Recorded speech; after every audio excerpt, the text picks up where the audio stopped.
আচ্ছা ভাই, এই মেশিনটা আমি কেমনে ব্যবহার করব? আমি যে এই পর্যন্ত এই মেশিনটা ব্যবহার করি নাই, এটার প্রতি আমার অভিজ্ঞতা নাই।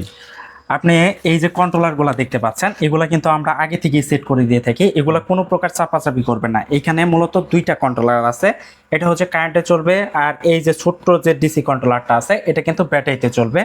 আর ইনকিউবেটর মেশিনের সাথে একটা ইউজার ম্যানুয়াল গাইডলাইন থাকবে, যেটা আপনি পড়বেন, 2 থেকে পড়বেন। তারপরেও আমি এই ছোট্ট ভিডিওতে বলে দিচ্ছি। আর এটা হচ্ছে হাইড্রোমিটার, এখানে আর্দ্রতা দেখা যাবে। আপনি যে কাজটা করবেন, ইনকিউবেটর মেশিনটা আপনি লাইন দেওয়ার পরে এইভাবে ডেকে রাখবেন। রাখার 1 ঘন্টা পরে আপনি ডিমগুলা এই ইনকিউবেটর মেশিনে বসায় দিবেন। এটা কিন্তু 1 ঘন্টা চালু রাখলে ইনকিউবেটর মেশিনটা সম্পূর্ণ তাপমাত্রা কভারিং হবে।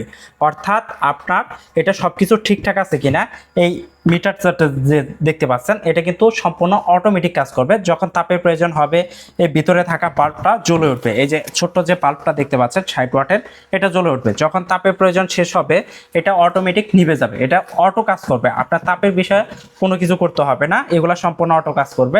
আপনার বাসায় যদি 12 ভোল্ট ব্যাটারি থাকে, এই যে ব্যাটারি ক্লিপ দুইটা দেখতে পাচ্ছেন, এই দুইটা আপনি কারেন্টের ব্যাটারিতে দিয়ে রাখবেন, আর কারেন্টেরটা কারেন্টে দিয়ে রাখবেন। যখন কারেন্ট থাকবে আপনার এগুলা চালু থাকবে। যখন কারেন্ট চলে যাবে এই যে ছোট্ট দুইটা ডিসি বাল্ব আছে, এই ডিসি বাল্ব দুইটা কিন্তু চালু হয়ে যাবে, এটা অটোমেটিক কাজ করবে।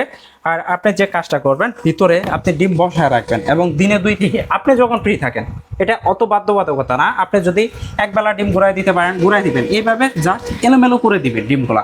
আপনি যদি সকাল দুপুর বিকালে ফ্রি থাকেন তাহলে সকাল দুপুর বিকালে দিয়ে দিবেন। এটা হচ্ছে মুরগির জন্য 1 থেকে 18 দিন পর্যন্ত ডিমগুলো এইভাবে নাড়াচাড়া করবেন। আর 18 থেকে 21 দিন হচ্ছে হ্যাচিং টাইম, তখন ডিম থেকে বাচ্চা অটোমেটিক ফুটে বের হবে, তখন আর নাড়াচাড়া করবেন না, ডিম থেকে বাচ্চা ফুটে বের হবে। আর বাচ্চাগুলা আপনি 12 ঘন্টা রাখবেন। যখন বাচ্চাগুলা শক্ত হবে তখন আপনি ইনকিউবেটর থেকে বাহির করে আপনি হ্যাচিংয়ে আপনি বোর্ডারে দিয়ে দেবেন। এইভাবে ইনকিউবেটর মেশিনটা মূলত ব্যবহার করতে হয়। আচ্ছা ভাই, এটা খুবই ভালো হ্যাচিং হবে। রেট কেমন আসতে পারে? এটা হ্যাচিং রেট আলহামদুলিল্লাহ খুবই ভালো আসবে। আমরা প্রত্যেকটা মেশিনে চেক করে ক্যালিব্রেশন করে তারপর কিন্তু আমরা উদ্যোক্তাদের দিয়ে থাকি। এই মেশিনটাও কিন্তু সেট করা আছে, আপনি আমাদের মেশিনের কোয়ালিটিটা দেখেন। এটা একটা প্লাস্টিক বডির ইনকিউবেটর, খুবই ভালো হবে। আর এই ইনকিউবেটর মেশিনটা রেগুলার প্রাইস কিন্তু 3500 টাকা, যেটা আমরা রাখতেছি মাত্র 2500 টাকা।